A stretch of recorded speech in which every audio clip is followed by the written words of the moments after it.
período para o debate, por algumas questões que, entretanto, queiram colocar aos oradores de hoje.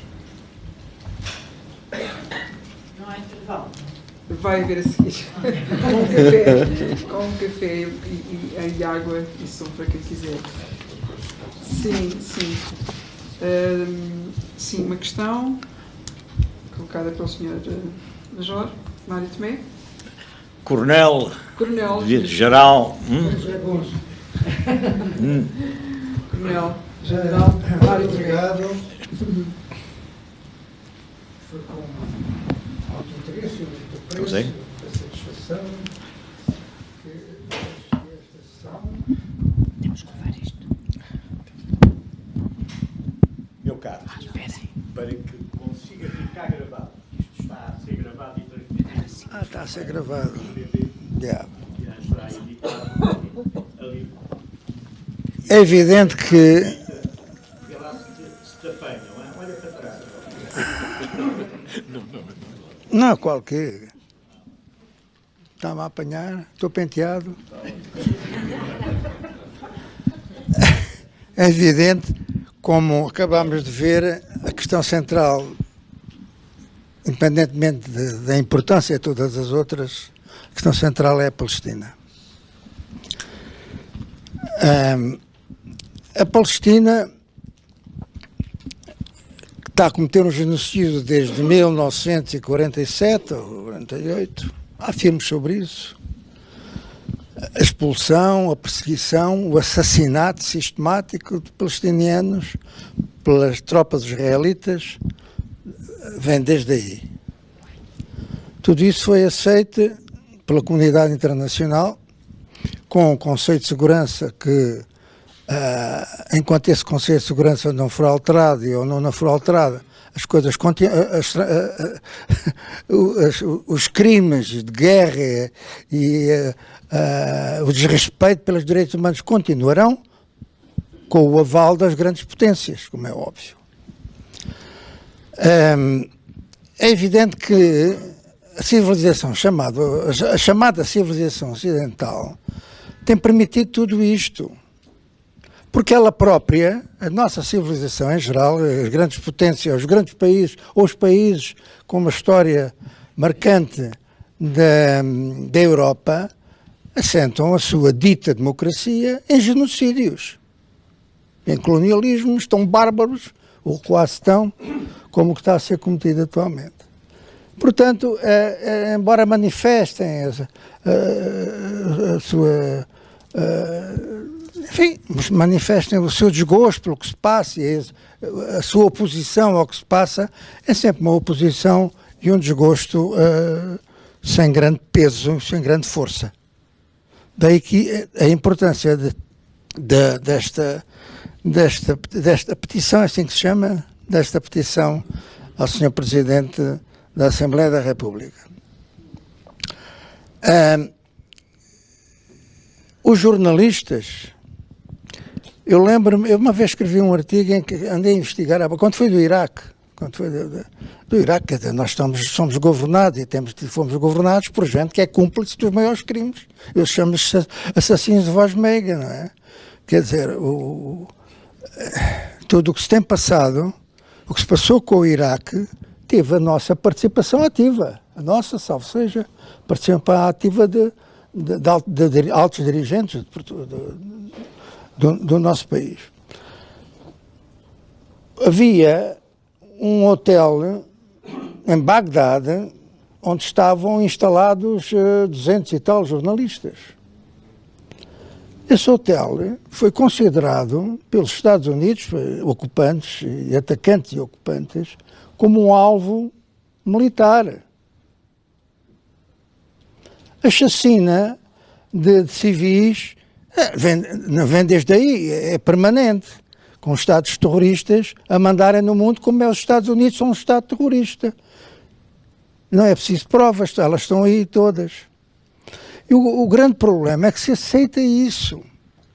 Aceita-se isso, esta cumplicidade, esta forma de baixar os servis, daqueles que se proclamam nos governos e governantes se proclamam defensores dos direitos humanos, etc., como são os nossos. Nomeadamente agora em relação à Ucrânia. Quer dizer, a Ucrânia, o primeiro-ministro António Costa disse aqui há tempos que isto só acaba com a derrota da Rússia, quando ele sabe que isso é impossível. Os próprios norte-americanos já sabem isso já se sabe desde que começou. O Biden e o seu secretário de Estado e o seu secretário de Defesa, passado 2 semanas ou 3, estiveram em Kiev e disseram, cada um de sua vez, que isto tem que durar, depois o Zelensky, é claro, disse o mesmo, isto tem que durar para enfraquecermos a Rússia. Quer dizer, o povo ucraniano está a ser chacinado, a Ucrânia está a ser destruída, porque os Estados Unidos querem enfraquecer a Rússia e sabem que não estão a forçar-se-la e eles próprios estão a enfraquecer. A Europa está de cócoras perante isto. Portanto, estas questões têm que ser colocadas com mais veemência e mais força, porque isto é tudo gente desrespeitável, não sei se a gente pode falar assim. E estamos a ser regulados, governados por esta gente, e a dizer quase perseguidos, como se vê em algumas situações. Já disse, havia muito mais, claro, mas muito obrigado.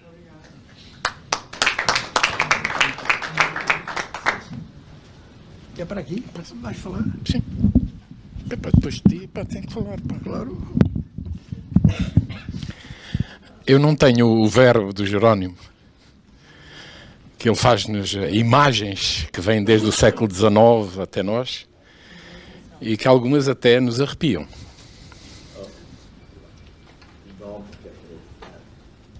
O meu nome? Eu sou Eduardo Pires. Eu fiquei emocionado com a intervenção da Pires. Sou também Pires, pronto. Mas queria, sobretudo, fazer alguns comentários sobre a intervenção do seu professor, sobre o problema da questão do terrorismo.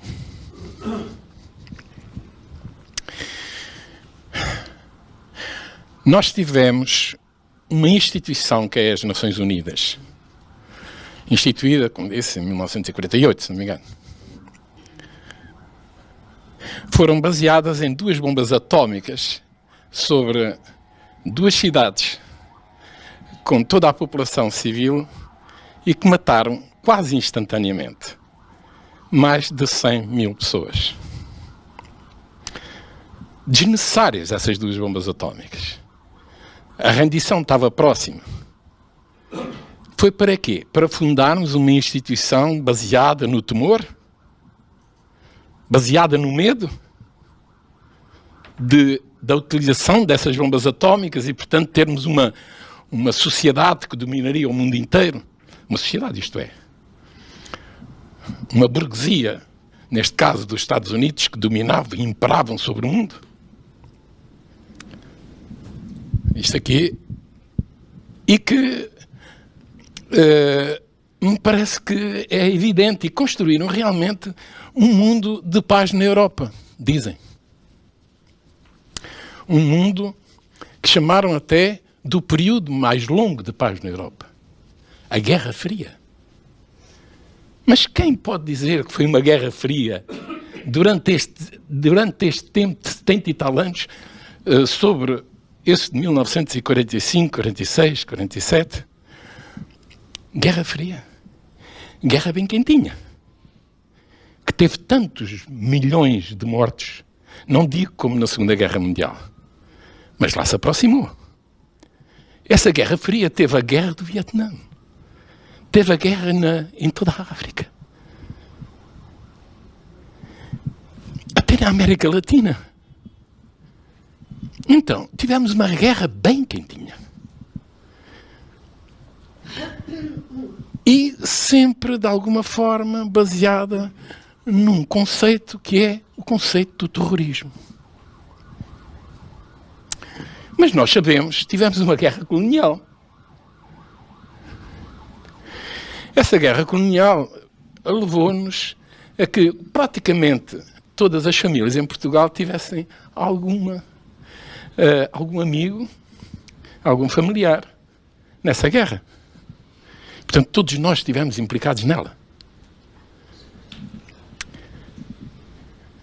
A palavra de ordem que emanava do nosso governo, do nosso Estado, é que estávamos a lutar contra o terrorismo, os terroristas. Sob a marcha daquela voz, Angola é nossa. Pergunta-se, eles são terroristas de um determinado ponto de vista, de uma determinada classe dominante em Portugal, que tinha interesse para mobilizar e unir as pessoas, que aquilo era terrorismo. Portanto, podíamos dar a vida para acabar com esse terrorismo. Mas eles depois, como já aqui alguém disse, eram considerados heróis do outro lado. Heróis do povo e porque lutavam pela sua libertação, afinal, do terrorismo nosso. Aqui pergunta-se, o tribunal que julga os casos de terrorismo, que de lado vão se pôr quando vão julgar? Eu vi uma notícia ontem, uma discussão sobre o tribunal que está a julgar os processos de Gaza. Foi apresentado pela África do Sul. E havia alguém que dizia assim, ao perguntar, mas quem são os juízes que estão a fazer esse julgamento? Perguntava um ao outro. Olha lá, quem é esse que lá está do Brasil? Quem é esse? Que nome é ele? Que nome tem ele? Que ideologia tem ele? Como é que ele se vai posicionar sobre esse julgamento? Ele perguntava isso de um juiz representante que era do Brasil. Então nós perguntamos, quando a gente está a olhar para os julgamentos e para os tribunais dessa instituição enorme, gigantesca, que cuida da nossa respeitabilidade sobre os direitos humanos, antigamente dizia-se direitos do homem, agora está proibido dizer isso, porque são direitos humanos que estão em causa, não é? Porque há o direito das mulheres também, não é só dos homens. Então, pergunta-se, qual é a confiabilidade desses tribunais? Muito obrigado.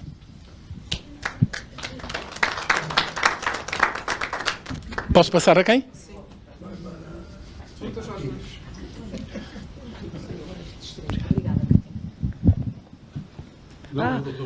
Está bem, desculpa, eu não vi. Meu nome é Jorge Nunes. Tenho duas perguntas. Uma primeira para o Dr. Bacelar Gouveia. Ainda faz sentido hoje distinguir-se direitos humanos de direito humanitário? Faz sentido? Ou, quando falamos de direitos humanos e direito humanitário, estamos a falar a mesma coisa? Para o Dr. João Antunes, como é que é decidida a intervenção nesses países, no Iémen, no Sudão, enfim, que meios a afetar? Como é que é feito isso? Enfim, e já agora, quem são os principais dadores dos Médicos Sem Fronteiras?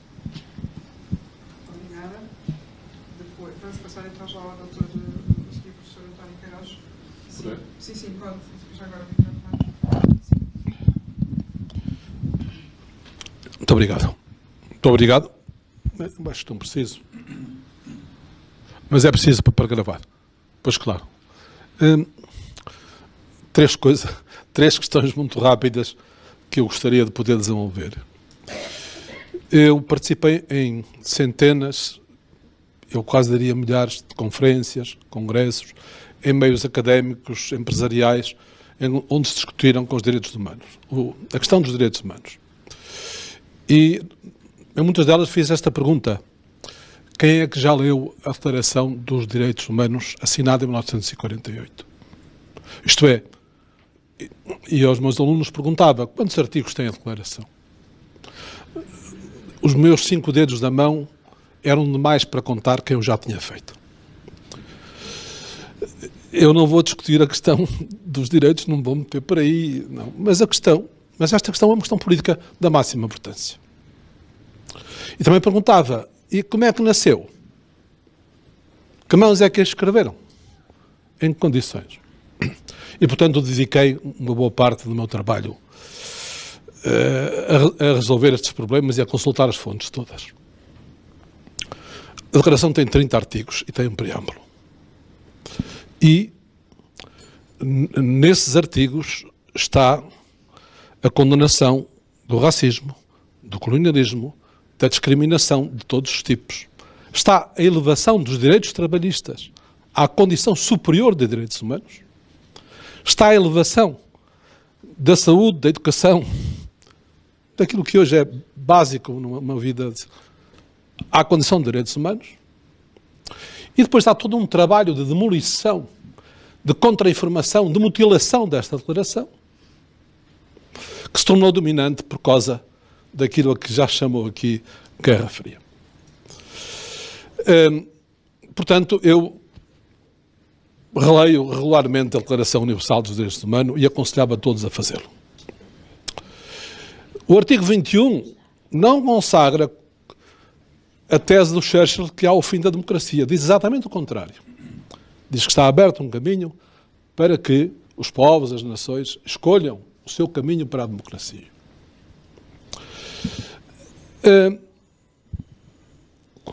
No entanto, existem duas múltiplas formas de mistificar esta questão dos direitos humanos. Pronto, dito isto, passava para a segunda questão. E a terceira será uma opinião sobre, suponho que quando apresentaste aquele texto, Jerónimo, era para podermos também refletir sobre ele, não é? Eu não vou, porque não tenho esse direito, tenho esse direito de quem está aí sentado, eu não vou analisar a situação na Ucrânia ou a situação em Israel. Já tive a oportunidade de o fazer parcialmente nos outros debates, mas eu queria dizer o seguinte: em todos os debates que eu vi nas nossas televisões, nunca se analisou a situação política nem da URSS, nem da Rússia, da Federação Russa, nem da Ucrânia. Nunca se falou dos partidos, que partidos existem, que políticas defendem, que lugar é que ocupam. Eu só vou dizer o seguinte: em 2021 houve eleições na Federação Russa. A Constituição da Federação Russa é uma mistura estranha, porque tem uma política ultraliberal na economia, mas conservou muitas coisas que são típicas da Rússia e da democracia da Rússia e da grande Rússia, que tem que repartir os poderes por os oblastes.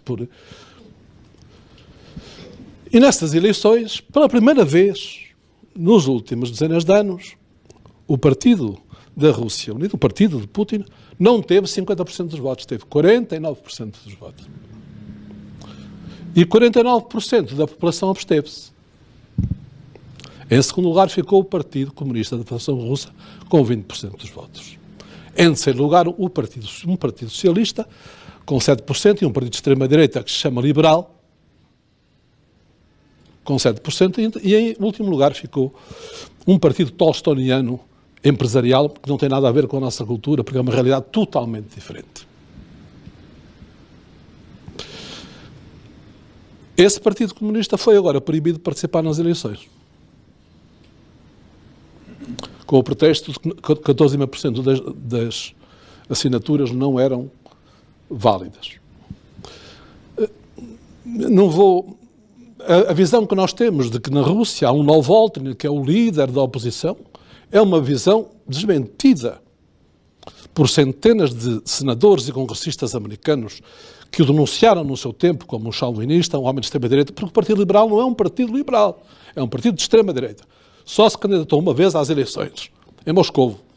Votaram 33% dos eleitores, ele teve 27% dos votos. Com que bandeira? Da corrupção. Isto diz-vos alguma coisa? Diz-vos alguma coisa? Tinha um estatuto, a Amnistia Internacional deu um estatuto de proteção, tirou-lhe este estatuto. Recuperou agora, porque contra a Federação Russa, marchar. Todas as tropas são necessárias. De facto, a visão que nós temos é uma visão muito longe da realidade. Não temos condições para podermos, de forma consciente, analisar essa situação. Eleições de 2017 na Ucrânia. Partido Comunista ilegalizado. A nossa Assembleia da República, em 2017, votou em protesto por esta organização. Essa memória desapareceu. Partido das regiões fragmentado. 40% dos eleitores. Que percentagem de votos houve em 2017 que elegeram o atual presidente? 48%. Houve 52% de abstenção. Ele teve 70% dos votos, quer dizer, 36% dos votos. Mas o partido dele teve 24%.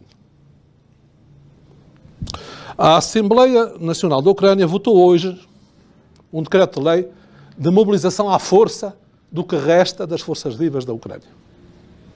Que vai ter consequências. O conflito interno na Ucrânia vai se agravar tremendamente. Porque quem está a sangrar são os ucranianos. Eu participei em 2 conferências a partir de Kyiv, em plena guerra, em que discuti estes assuntos. Os ucranianos não estão divididos entre os que são pró-presidente e contra o presidente.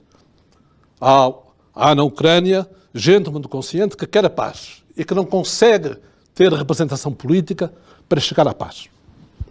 Eu devo dizer que nessa conferência eu pedi para tomar a palavra para falar da nossa guerra colonial, da nossa experiência. E disse o seguinte: nós éramos o país mais pobre da Europa. Milhões tiveram que emigrar. Tivemos 13 anos de guerra, Mário Tomé, 13 anos de guerra. Tínhamos uma população de 9 milhões de habitantes e mandámos para a guerra 1.250.000 jovens. Oficialmente, 20% do orçamento nacional. Comparem com a guerra do Vietnã, é mais trágica. Comparem. Porque não eram 20%, era muito mais, mas era o oficial. E disse-lhes. E com a independência das colónias, nós fizemos a paz. Vocês têm que encontrar um caminho para fazer a reconciliação. Fecho parênteses. Neste período, trigo da Ucrânia, todas as multinacionais compraram já grande parte das propriedades. A última indústria, que era uma indústria estratégica, que era da defesa, foi privatizada. Isto não vem nos jornais. Mas hoje, enquanto eu vinha para aqui, e andei para aí à chuva à procura de um lugar, e abrindo o rádio, ouvi a notícia que o Senado americano voltou a negar-se a apoiar. E ouvi esta notícia de que agora vai ser a força à mobilização. Pronto. Só uma pequena passagem para Israel, porque depois isso implica uma sugestão. Há números e factos de Israel que nós desconhecemos completamente. Mas atenção, o que nós vemos, o mundo não está a ver o mesmo que nós em relação à guerra na Ucrânia. A Al Jazeera está 24 horas por dia, lá. É por isso que tem dezenas de mortos. Há um jornalista que perdeu 36 pessoas da sua família. E continua a ser jornalista, a trabalhar. Perdeu 36, escreveu uma carta ao presidente americano. Mas não está só a Al Jazeera. Estão as agências da Turquia. Estão as agências da Índia. O outro mundo vê a guerra na Ucrânia como ela é, não como nós a pintamos. Desculpa, no Médio Oriente. E na Ucrânia também. Mas aqui estou falando do Médio Oriente. Mas também assisto às televisões de Israel. Agora, com os novos meios, podemos traduzir. Bem. Portanto, hoje houve outro acontecimento que vai marcar o futuro. A proposta feita pelos Estados Unidos, pelo Egito, pelo Qatar, apresentada para a paz, foi recusada por Israel. O governo de Israel ficou totalmente isolado a partir de hoje. Repito, pelos Estados Unidos. Isso é oportuno e é o momento certo, porque neste momento os Estados Unidos tiveram que dar este passo, por razões que agora aqui não vamos. Mas podem ter a ver com o facto da organização dos judeus por Israel ter 440.000 inscritos e ter ocupado o Capitólio, a extensão de Nova Iorque e posto na rua 1 milhão de pessoas nos Estados Unidos. Também não vem nas nossas televisões, na nossa comunicação social. Mas eu acho que tem que haver um parágrafo aí que fala do sofrimento que está a passar o povo de Israel. Não é os que morreram, não é os reféns. É porque está a passar. Eu ouvi uma conferência do Ministério da Defesa, vejo os mortos. Morreram 500 e tal soldados e polícias e outros guardas. E durante esta fase da guerra, 200 e tal. Onde é que morreram os outros 300? no combate com Hamas. Eram 1.500 o número de mortos israelitas, passaram para 1.200. Porquê? Porque 300 eram combatentes do Hamas. Não foi só o massacre dos civis. Houve 6 grandes quartéis que vigiavam Gaza que foram objeto de combates. E houve kibbutz, onde os israelitas resistiram e noutros não. E houve massacres. Bem, mas quando perguntamos qual é a política do Hamas, temos que perguntar, e qual era a política de Israel? Em meados de 2022, as leis que impediam o crescimento dos colonatos, e atenção, entre o momento em que se fez aquele acordo dos 2 países, o número de colonos passaram de 110 mil para 750 mil. 750 mil. Esta lei que impedia a continuidade dos colonatos foi revogada por este governo. E a seguir aprovaram um cordão de colonatos que iam retalhar a Cisjordânia ao meio. Ficávamos com 3 Gazas. É um facto. Portanto, perante esta situação, o Hamas, fosse quem fosse, tinham que ter uma reação diferente do passado. Mas esse Ministro da Defesa, esses números, foram acrescentados 5 mil feridos. 5 mil feridos, dos quais 3 mil amputados. Quer dizer, os filhos de Israel estão a sofrer também muito com esta guerra. Estes números não vêm. Quais são as baixas de Israel? Jerónimo, temos que escrever aí que os filhos de Israel estão a ser sacrificados nesta guerra. Porque esta guerra tem a ver com uma minoria que dirige Israel, que tem uma base social, infelizmente, porque os 750 mil colonos não são anjos do céu, têm as mãos sujas de sangue, sabem que estão a ocupar terra que não lhes pertence, fizeram-no pela violência. Embora hoje isto é um absurdo. Em Israel, a agricultura já foi muito importante, valia 13% ou 14%, agora vale menos de 2%. Mas essa gente tem influência, tem poder, e tem poder militar. Está em lugares estratégicos. Portanto, Israel estava à beira de uma guerra civil e o seu primeiro-ministro estava a negociar a cadeia. Se ia para a cadeia, se em vez da cadeia ficava com 8 anos de proibição dos direitos civis. Esta guerra convém. Eu continuo a dizer que tenho as maiores dúvidas que esta guerra não tenha tido a complicidade dos setores mais reacionários. Porque a Constituição de Israel, pôs nas mãos dele e do Ministro da Defesa o poder. O Parlamento não conta neste momento. A Constituição de Israel permite que, em caso de guerra, estas duas figuras e quem elas representam tenham todo o poder. Por isso, a paz significa o fim desta camarilha.